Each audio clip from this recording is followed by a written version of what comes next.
Journalist TV news. రాష్ట్రంలో రాజకీయ నాయకులు నోటికి ఏది వస్తే అది మాట్లాడుతూ తమ స్థాయిని బజారున పడేసుకుంటున్నారు.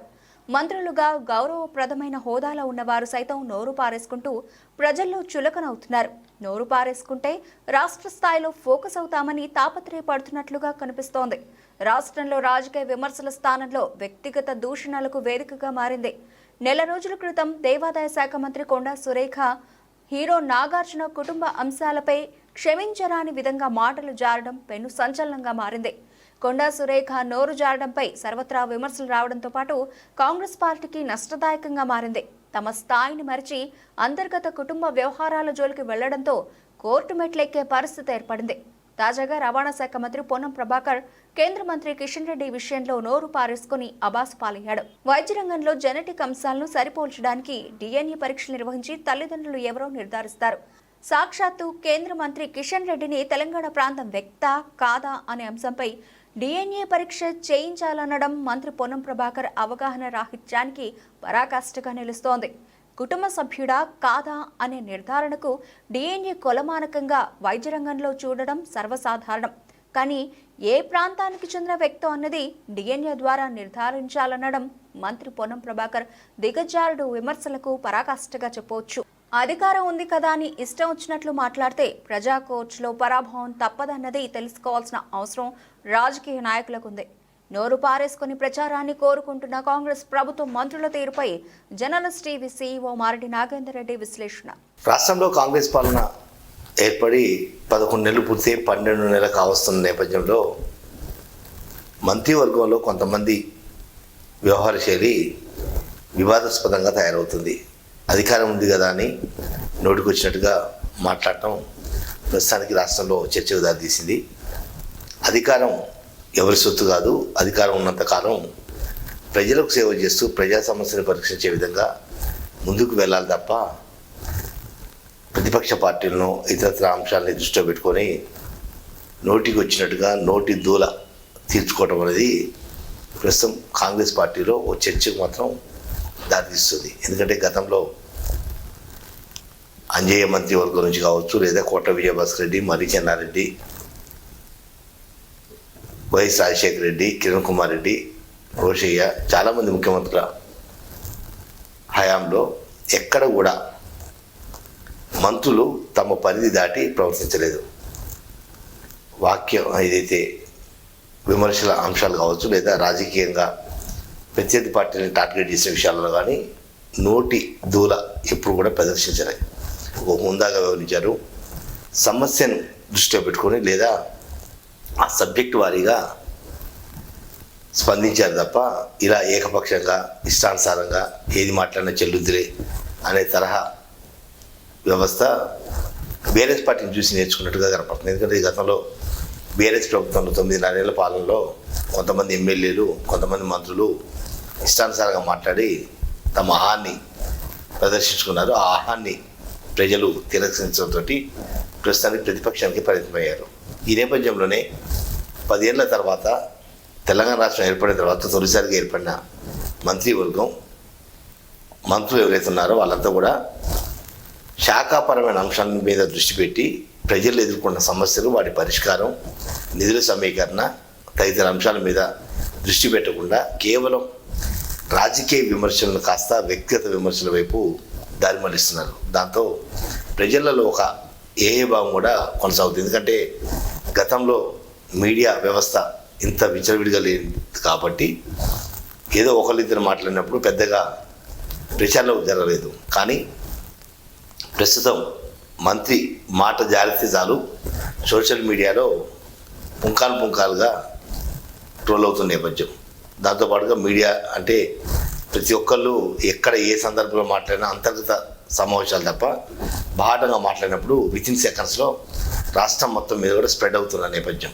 ఈ నేపథ్యంలోనే కొండా సురేఖ విషయంలో ముందుగా కాంగ్రెస్ పార్టీ కొంత నష్టాన్ని చవిచూడాల్సి వచ్చింది. ఎందుకంటే అది బయట కనపడకపోయినా గ్రామ స్థాయి నుంచి పట్టణ స్థాయి వరకు చాలామందిలో ఉద్యోగస్తులు కావచ్చు, విద్యావంతులు కావచ్చు, వ్యాపారస్తులలో ఒక చర్చ జరిగింది. ఎందుకంటే కుటుంబ నేపథ్యం అనేది అంతర్గత అంశం. కుటుంబాలలో చాలా గొడవలు జరుగుతుంటే రకరకాల అంశాలు ఉన్నా వాటిని ఎవరికి వాళ్ళు పరీక్షించుకొని కుటుంబ గోప్యతని కొనసాగిస్తారు తప్ప కుటుంబ పరువును బజారుకి ఇచ్చే పరిస్థితి ఎవరికీ ఉండదనేది వాస్తవం. ఈ నేపథ్యంలోనే హీరో నాగార్జున మాజీ కోడలు సినీ హీరోయిన్ సమంత విషయంలో అత్యుత్సాహం ప్రదర్శించి కొండా సురేఖ నోరు జారి అబాస్ పాలయ్యారు. నిజంగా మహిళా మంత్రినా అనే చర్చ కూడా ప్రజలలో కొనసాగింది. ఎందుకంటే ఒక వ్యక్తిని హననం చేయటం అంటే వాళ్ళకు వాళ్ళు హననం చేసుకున్నట్టే అనేది వాస్తవం. ఎందుకంటే 1-2 సందర్భాల్లో అధికారం ఉన్నప్పుడు విచ్చలవిడిగా మాట్లాడినా అధికారం కోల్పోయిన తర్వాత ఆ అంశాలు తిరిగి వాళ్ళ కుటుంబాలకే వస్తాయి. కాబట్టి ఇటువంటి విషయాలలో కొంత సమయం పాటించాల్సిన బాధ్యత మహిళా మంత్రిగా కొండా సురేఖ మీద ఉంది. సరే, మొత్తం మీద అది కోర్టు పరిధిలో వెళ్ళడంతో ప్రస్తుతానికి ఆ వివాదం అక్కడితో సద్దుమరిగింది. ప్రస్తుతం రవాణా శాఖ మంత్రి పొన్నం ప్రభాకర్ వ్యవహార శైలి కూడా వివాదాస్పదం అవుతుంది. ఎందుకంటే కేంద్ర మంత్రి కిషన్ రెడ్డి తెలంగాణ సంబంధించిన వ్యక్తి. సరే, రాజకీయ ప్రత్యర్థులు కావచ్చు, కానీ రాజకీయ అంశాలు లేదా ప్రభుత్వ వైఫల్యాలు, కేంద్ర ప్రభుత్వం నుంచి నిధుల సమీకరణలో కిషన్ రెడ్డి విఫలమయ్యాడనో, లేదా కేంద్ర ప్రభుత్వ పథకాల ఫెయిల్యూర్స్, లేదా ఇతర అంశాలు, లేదా బీజేపీ వ్యవహార శైలిని ప్రశ్నించవచ్చు, నిలదీయచ్చు. కానీ కిషన్ రెడ్డి డిఎన్ఏను పరీక్షించాలంటూ పొన్నం ప్రభాకర్ ఒక వివాదాస్పద వ్యాఖ్య చేశారు. డిఎన్ఏ అనేది జెనెటిక్స్ సంబంధించిన అంశం. కుటుంబ సభ్యుడు కాదా అవునా అనే అంశాలలో అది నిర్ధారించే పరీక్ష. జీన్స్ ఏదైతే ఉన్నాయో, తల్లిదండ్రుల జీన్స్ కానీ, లేదా పిల్లలు ఏమైనా మార్పిడి జరిగినప్పుడు కానీ, లేదా కుటుంబంలో ఏదైనా గొడవలు జరిగినప్పుడు వాళ్ళ పిల్లల కాదా అని నిర్ధారించేది ఒక డిఎన్ఏ పరీక్ష. అది కోర్టు పరిధిలో చాలా సందర్భాల్లో జరిగిన అంశం. డిఎన్ఏ అంటే ఆ కుటుంబానికి సంబంధించిన వ్యక్తి కాదా అని తేల్చేది ఆ పరీక్ష. అటువంటి జెనెటిక్స్ సంబంధించిన పదాన్ని కిషన్ రెడ్డి, కేంద్ర మంత్రి హోదాలో ఉన్న కిషన్ రెడ్డి మీద నోరు జారటం, నోటి దూల అనేది పొన్నం ప్రభాకర్ గత 2 రోజుల నుంచి కూడా ఇష్టానుసారంగా మాట్లాడేది కూడా నిజంగా ప్రజల్లో ఏహభావం కలిగిస్తుంది. డిఎన్ఏ అంటే కుటుంబ సభ్యుడు కాదా అవునా తేల్చే అంశం. కానీ తెలంగాణ వ్యక్తి, ఆంధ్ర వ్యక్తి అని ఏ డిఎన్ఏ పరీక్షలు నిరూపిస్తాయో ఒకసారి పొన్నం ప్రభాకర్ కూడా గుర్తు చేసుకుంటే మంచిది. ఎందుకంటే ఇటువంటి చిల్లర మాటలు, విలువలు లేని మాటలు, విలువని పోగొట్టుకునే మాటలు మాట్లాడటం అనేది సరైన పద్ధతి కాదు. ఇప్పటికే ఒకరిద్దరు మంత్రులు అబాస్ పాలయ్యారు. కొండా సురేఖ విషయం కావచ్చు, ప్రస్తుతం పొన్నం ప్రభాకర్ విషయం కావచ్చు. ఏదైనా రాజకీయ అంశాల ఆధారంగా విమర్శలు చేస్తే ప్రజలు స్వీకరిస్తారు తప్ప వ్యక్తిగత జీవితాలు, వ్యక్తిగత అంశాలను దృష్టిలో పెట్టుకొని తెలంగాణకు సంబంధించిన వ్యక్తి కిషన్ రెడ్డి అవునా కాదా అంటే డిఎన్ఏ పరీక్ష. అంటే డిఎన్ఏ పరీక్షలో ఏ రాష్ట్రానికి, ఏ ప్రాంతానికి చెందిన వ్యక్తి తెలిసే అవకాశం ఉంది. మరి అది కూడా మంత్రి హోదాలో ఏమన్నా టెస్టు సంబంధించిన ఏమన్నా నిరూపిస్తే చాలామంది కూడా ఏ ప్రాంతం వాళ్ళని నిర్ధారించే అవకాశం ఉంది. నిజంగా ఇటువంటి చిల్లర మాటలతోటి తన నోటి దూలని ప్రజలకు అనవసరంగా వృద్ధి ప్రయత్నం చేస్తున్నారు. కాబట్టి అది సరైన పద్ధతి కాదు. ఇటువంటి నోటి దూల నాయకులు ప్రజల తిరస్కారానికి గురైన సందర్భాలు చాలా ఉన్నాయి, చరిత్ర చెప్తుంది. హోందాతనాన్ని పోగొట్టుకుంటూ అధికారం ఉంది కదా అని మేమేం చేస్తేనా చెల్లుద్ది, మేమేం మాట్లాడినా చెల్లుద్ది అనే అహంకారపూరిత వ్యాఖ్యలు సరైన పద్ధతి కాదు. అది ఏ పార్టీ అయినా కావచ్చు, బీజేపీ కావచ్చు, కాంగ్రెస్ కావచ్చు, బీఆర్ఎస్ పార్టీ కావచ్చు. సంయమనం పాటించాల్సిన బాధ్యత ప్రతి ఒక్క నాయకుడి మీద ఉంది.